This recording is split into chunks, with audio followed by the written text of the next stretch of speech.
Bismillahirrahmanirrahim. Assalamualaikum warahmatullahi wabarakatuh. Perkenalkan, nama saya Rafiq Rizky Noval dari SMA Negeri 26 Bandung. Kali ini saya akan menjelaskan materi mengenai menjaga kehormatan diri dengan menjauhi pergaulan bebas dan perbuatan zina. Pergaulan bebas adalah pergaulan yang tanpa dibatasi norma-norma agama dan norma masyarakat atau asusila. Salah satu contoh pergaulan bebas yang memiliki dampak besar negatifnya adalah zina. Zina berasal dari kata zana yazni yang artinya hubungan persetubuhan antara laki-laki dan perempuan yang sudah mukallaf tanpa akad nikah yang sah. Dan ungkapan lain, zina adalah melakukan hubungan seksual di luar tali pernikahan yang tidak sah menurut syariat Islam. Sebagaimana dibacakan di surat Al-Isra ayat 32 yang artinya, dan janganlah kamu mendekati zina, sesungguhnya zina adalah suatu perbuatan yang keji dan sesuatu jalan yang buruk. B.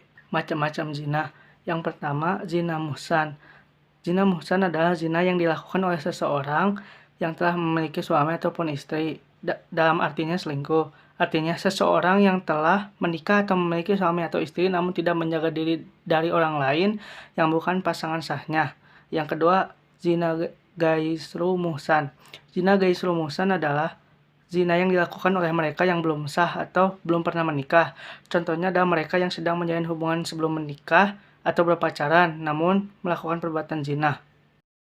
Sebagaimana dituliskan di surat An-Nur ayat 2 yang artinya, perempuan yang berzina dan laki-laki yang berzina, maka deralah tiap-tiap seseorang dari keduanya 100 dali dera. Dan janganlah belas kasihan kepada keduanya mencegah kamu untuk menjalankan agama Allah jika kamu beriman kepada Allah dan hari akhir, dan hendaklah pelaksanaan hukuman mereka disaksikan oleh sekumpulan orang-orang yang beriman. C. Hukumnya menurut agama Islam untuk para penzina adalah sebagai berikut. Yang pertama, jika melakukan muhsan, mukallaf, sukarela atau tidak dipaksa, maka dicambuk 100 kali, kemudian dirajam berdasarkan perbuatan Ali Abi Thalib, atau cukup dirajam tanpa didera, dan ini lebih baik sebagaimana dilakukan oleh Muhammad, Abu Bakar As-Siddiq, dan Umar bin Khattab. Yang kedua, jika pelakunya belum menikah, maka dia dicambuk 100 kali, kemudian diasingkan selama 1 tahun. D. Syarat penegakan hukum penzina. Untuk menegakkan atau melaksanakan hukuman pelaku zina harus memenuhi beberapa syarat. Adapun syarat bisa dijatuhkan hukuman bagi penzina adalah berikut ini. Yang pertama, pelakunya adalah orang Islam yang berakal, balik, dan melakukannya tanpa paksaan.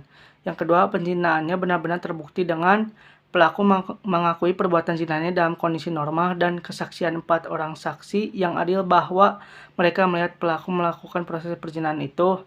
Nabi membahaskannya benar-benar melihat timba masuk dalam sumurnya.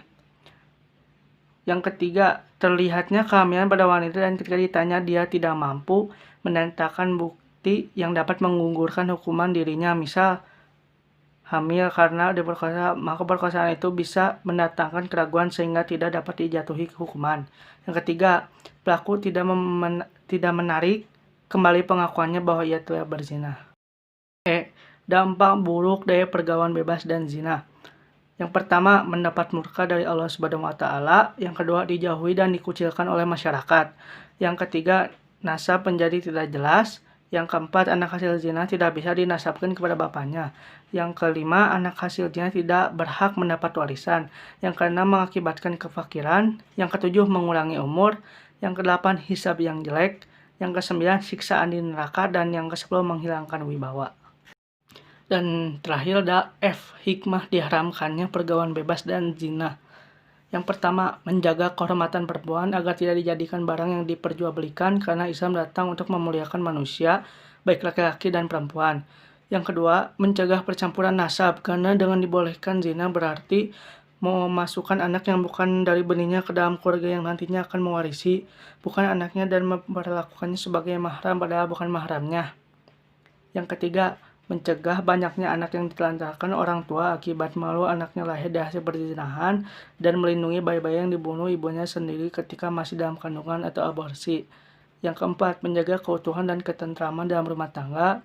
Dan terakhir, yang kelima, pengharaman zina sesuai dengan fitnah manusia yang memiliki rasa girah atau cemburu terhadap kehormatannya, di mana tidak mungkin seseorang bisa menerima dan rela melihat istri, anak, ibu, dan saudarinya menjadi barang yang diperjualbelikan dan dijadikan pemuas nafsu orang lain.